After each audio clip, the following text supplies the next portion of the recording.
at Proverbs 31. Who here as a woman has ever cringed whenever you hear the scripture of Proverbs 31, woman? The perfect woman. The bar that's set up here that everyone goes, that is absolutely unattainable. Or, yes, I've done that and I'm exhausted. Well, here's the thing. What a lot of people don't know, and a lot of good, well-meaning male pastors don't tell you, is she doesn't exist. Okay? When King Solomon wrote this, he wrote it as a poem to his mom. Have you ever had a kid write you a letter? Maybe you wrote it to your mom. And you took her name, or you took the word mother, and you wrote a line for every letter. That's what this is. This poem is one that's actually through the alphabet. Did you ever have to do that in school? Write a poem about someone, go A, and then something, and B, and C, and D. But this is in the Hebrew alphabet. So that's why we don't catch it. So what King Solomon did was he took the Hebrew alphabet, which is 22 letters, we have 24, and he went through each letter of what his mother meant to him. So this would be, you could say, the very first Mother's Day card. But we do have one that, there's a song that Eddie, I can't think of his name. He's an old country western guy. He actually made this popular. And it's called Mother. The original lyrics were written in 1915, a little bit after Solomon, but I thought I would sing that for you today.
mother-daughter banquets. Usually it was my mom that was the one doing the singing, not me. Well, Proverbs 31, we're going to start in at verse 10. So this is what King Solomon's Mother's Day card would have looked like.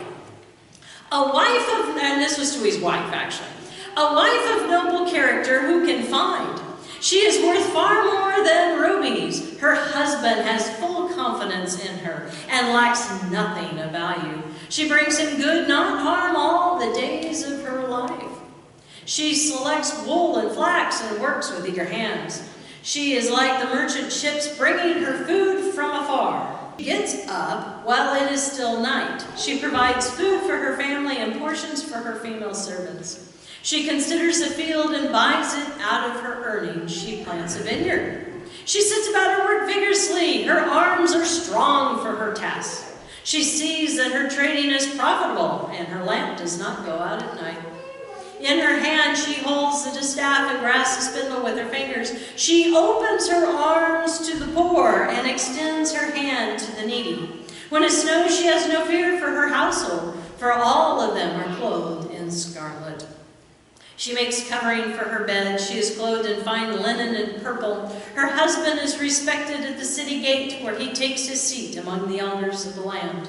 She makes linen garments and sells them, and supplies the merchants with sashes. She is clothed with strength and dignity. She can laugh at the days to come. She speaks wisdom, and faithful instruction is on her tongue. She watches over the affairs of her household and does not eat the bread of idleness. Her children arise and call her blessed. Her husband also, and he praises her, if he knows what's good for him. Many women do noble things, but you surpass them all. Charm is deceitful and beauty is fleeting, but a woman who fears the Lord is to be praised. Honor her for all that her hands have done, and let her works bring her praise at the city gate. Thus ends the reading. Thanks be to God.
Well, how here knows family circus? Now this one says, around Grandma, I'll just say you're one of the world's best mommies, okay? Well, I actually had a shirt. This was a lot of years ago. This was while we were in Auburn. And it says, I'm a mom, what's your superpower? And I wore that for the Mother's Day sermon back then. I would love to say that probably it's because after all those years of just being an awesome mom and wisdom that I no longer fit in that shirt. But I do have the picture for posterity. It says, a mother is a person who's seeing there are only 4 pieces of pie for 5 people, promptly announces she never did care for pie. So how does that go along with Solomon? The wife of noble character who can find. A husband lacks nothing because she forewent the pie. Happy Mother's Day from one slave to another. She selects wool, flax, and works with eager hands. She's like the merchant ships who brings food from afar, McDonald's and Arby's and Wendy's. She gets up while it is still night. She provides food for her family, because they forgot to tell her that they had to take something for the bake sale the night before. Mom, thanks for not leaving me somewhere in a basket. I don't know if they, we'll say that they were referring to the latest Sunday school episode of Moses. Motherhood Inc., Human Resources. 1 vacation day a year, that's all I get? We call it Mother's Day, but technically you still have to work. May the only person pressing your buttons this Mother's Day is a trained the sewer. I want my children to have all the things I couldn't afford, then I want to move in with them. That was Phyllis Diller. Love Phyllis Diller. Ever heard of a job that requires no experience, gives no training, pays nothing, and you can't quit? That's motherhood. Oh, and people's lives are on the line. Moms don't wish they could sleep like a baby. They wish they could sleep like Dad. He can laugh because he knows that's what it is in our household. She is clothed with strength and dignity, and she can laugh at the days to come. She speaks wisdom, and faithful instruction is on her tongue. She watches over the affairs of her household and does not eat the bread of idleness. See, I like this slide. I like these 3 verses because this is the epitome of every mother. She is clothed with strength and dignity because no matter what you've had to go through, that is what makes the strength. God doesn't just automatically make you a superhero. He doesn't automatically give you strength. He walks you through those times and causes you to become strong. You don't just automatically get dignity. You get dignity because walking through those times you did not do it on your own. You leaned on God. I think about all the moms out there, and it's not just moms and grandmas, but it's the aunts, it's the stepmoms, it's the adopted aunts. It's all the women who've ever had children put in their lives that they've touched, that they've helped raise, that they've watched grow up to be young men and women. She speaks wisdom, and faithful instruction is on her tongue. Because I told you, that's why. You ever said that? That was one of the things that I said that I would never say. And then I found out my mom said the same thing, and guess what?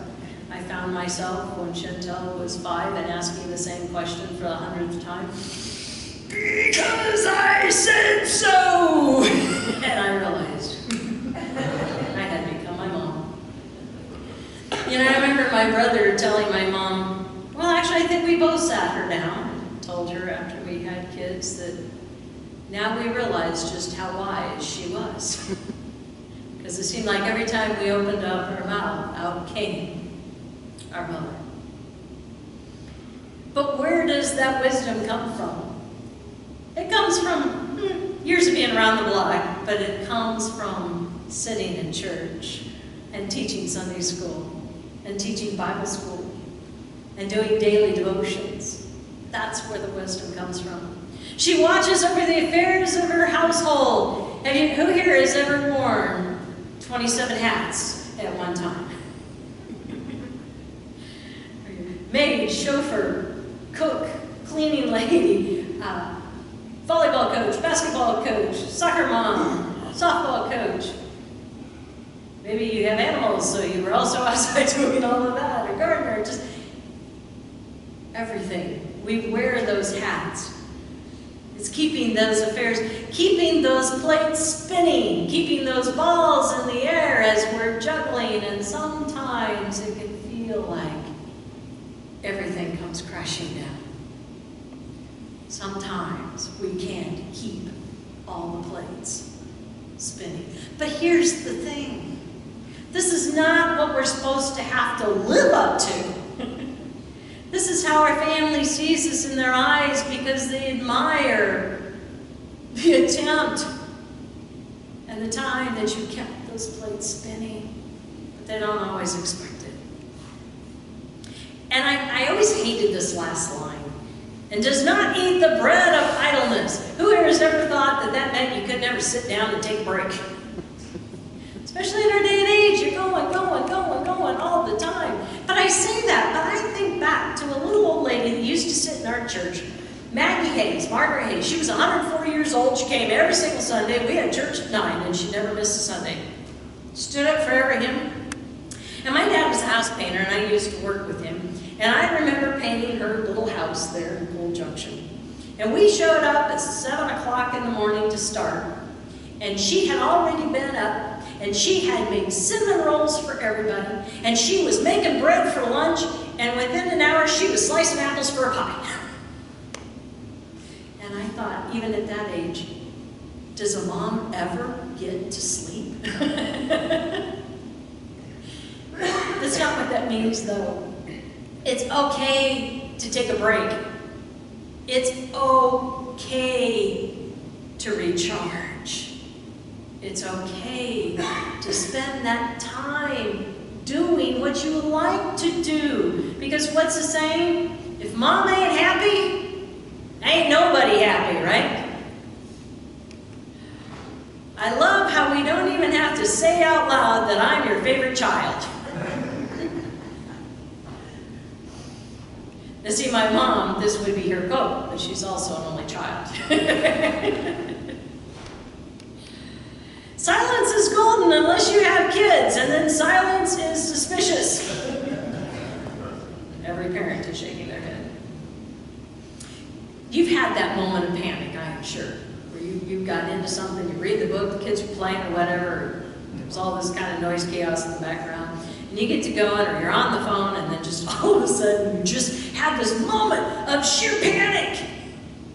And you realize they've been quiet for too long, right? I remember growing up, my brother I wasn't that old, he was 2 maybe, and we were in our house out in the country. And Mom, she was gonna put him down for a nap, but he was playing at that time. And so she went in a little later because she was going to put him down, and she couldn't find him. Couldn't find him anywhere. Well, you know, I was at least 6, so I was too old for naps. Maybe 5. And so I was helping her. Well, we lived out on an acreage and could not find him literally anywhere. We tore the house apart. We were outside hollering. I can only imagine now. I was even scared as a 5-year-old, but I can only imagine the panic that was in my mother's heart and her mind as she's thinking, where on earth could this child have gone? And as we were walking by, I know she must have been praying, was why we were so quiet. And we could hear something, and it was snoring. Well, my dad had made my brother this little captain bed. I don't know if you know what a captain bed is, but it's a little twin bed, and it fit against the wall, in between these walls, and it had doors and it had drawers, so you could put all these toys and everything in. Well, as she went in there listening for the sound of the snores, she opened up the door, and he had crawled into the back of that bed and had shoved all of his stuffed animals in front. So we couldn't find him. Yes, silence can be very suspicious. I love this one. You mean to tell me your real name isn't Mom? Who here has a parent that has a God-given name that is not the name that everybody calls them? How old were you before you knew what your parents' real name was? My dad is Skip. That's not his name. His name is Melvin Dwayne, but even Grandma didn't like that name. She only called him that to keep it in the family. So he was Skipper when he came home from the hospital. I didn't know what his real name was. My grandma's name was Blondie. I'd known her as Blondie. Everybody knew her as Blondie. It wasn't until I was probably in high school that I found out that her name was Aileen Elvador. Her children arise and call her blessed, her husband also, and he praises her. You know, nothing, I think, can warm a heart more. Because sometimes, let's face it, it doesn't matter if you're a mom, if you're a dad, being a parent can seem like a very thankless job, can it? At times. Especially when you have literally stayed up all night long helping to get a project done that was due that next morning that they didn't tell you about, and they're freaking out and they need sleep. And then you get it all done and you present them to it with a bow and a smile, having no sleep all night, only to have them say, well, why did you do it that way? Yeah. It is so sweet when those kids come to you and they wrap their arms around you and they give you a big slobbery kiss, or they write a note that says Happy Mother's Day or Happy Father's Day. Thank you for all the things. I've been going through, we've been trying to move things around and move stuff from the basement to the attic and vice versa, and I've been going through and consolidating boxes because we had so many little boxes into one big box. And it's fun to pull out the old cards or the old letters or the old mementos that you've kept. And I found one from Chantel that said, Dear Mom, I'm sorry. I'm so sorry. Don't even remember what she'd done. But then she went on to write a whole long letter of all the things that she was thankful for and all the things that I had done for her. And that helps gloss over all those rough days. King Solomon says, many women do noble things, but you surpass them all. I think he started Hallmark. My kids can never make fun of me for teaching them how to use my phone. I taught them how to use a spoon. I remind them of that. A good mother loves her kids. A great mother still loves them, even when they're teenagers. All the moms of teenagers, we got teenagers shaking their head. So this one goes with that. I am a mother of dragons. I need an army, not edible arrangement. Mom, what's it like to have the greatest daughter in the world? Which you don't put on Mother's Day card. I don't know, honey. You have to ask your grandma. You never realize how weird you are until you have a kid that acts just like you. Or three of them. You know, here's the thing. That's what's fun. When you look at these generational pictures, as I said, the little church of McCool still does Mother-Daughter Banquet, and they've been doing it for probably 100 years. I'm not joking on that. And as a little kid, I always went. And so we have pictures, and the last one that I had was of my grandmother, my mom's mom. My mom, me, and all three girls. And actually, then Russ's three girls were in there too. And the funny thing is I look at those pictures of us, how much we are so much alike. If you were to look at my grandmother when she is 14, other than being a black and white photo, it could be me. If I look at pictures of my mom when she was 14, if you did not know, because of the make and model of the car in the background, you would think it was me. And besides the physical resemblance, I laugh as I look at the clippings and the savings and the funny notes and the cards. We are all just as crazy, and we are all alike. We all have the same sense of humor, but we all have that same drive and passion for life, and a passion to help one another, and I guess a passion to be weird. He says, charm is deceitful and beauty is fleeting, but a woman who fears the Lord is to be praised. Honor her for all that her hands have done, and let her works bring her praise at the city gate. See, a really, really good mom doesn't need advertising. Everybody knows it. Everybody sees you. They see what you've done. They see what you've accomplished. They see it in your children. If you were to ask any mom what's the best compliment they can ever get, it's going out to eat and having someone come up to you afterwards and say, I just wanted to tell you, I am so impressed with your children.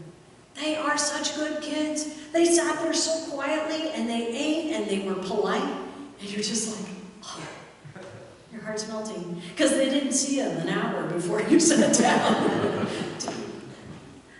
To my laundry, folding, food serving, problem solving hero, superhero, happy Mother's Day. So who needs superheroes? When we have a mom, right?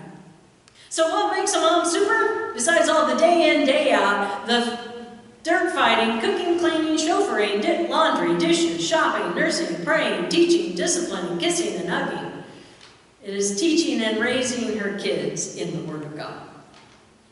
Proverbs 22:6, Solomon was very spot on this too. He said, train up a child in the way they should go, and they will not depart from it. Though they may take detours, they may take a lot of detours, but they will come back.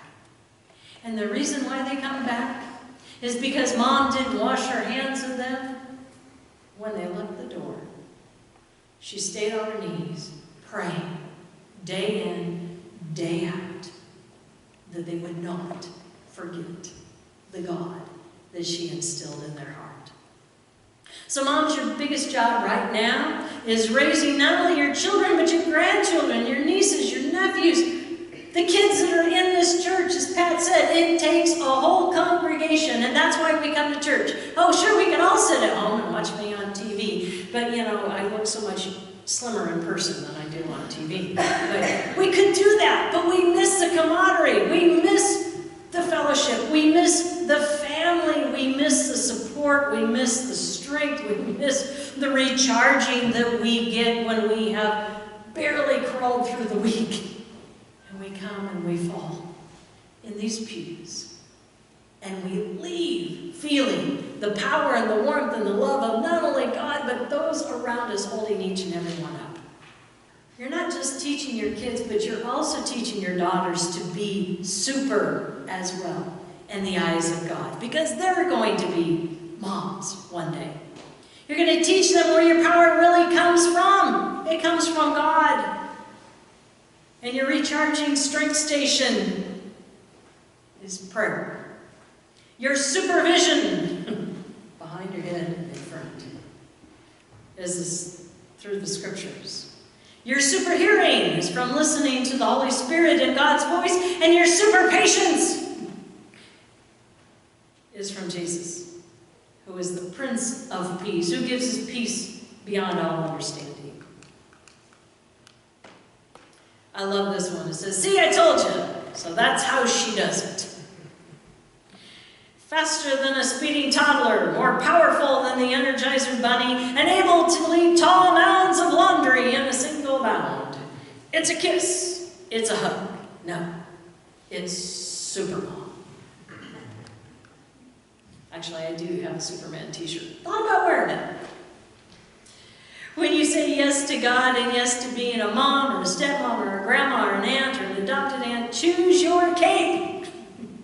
And know that when you put it on, you are not sent on this mission alone.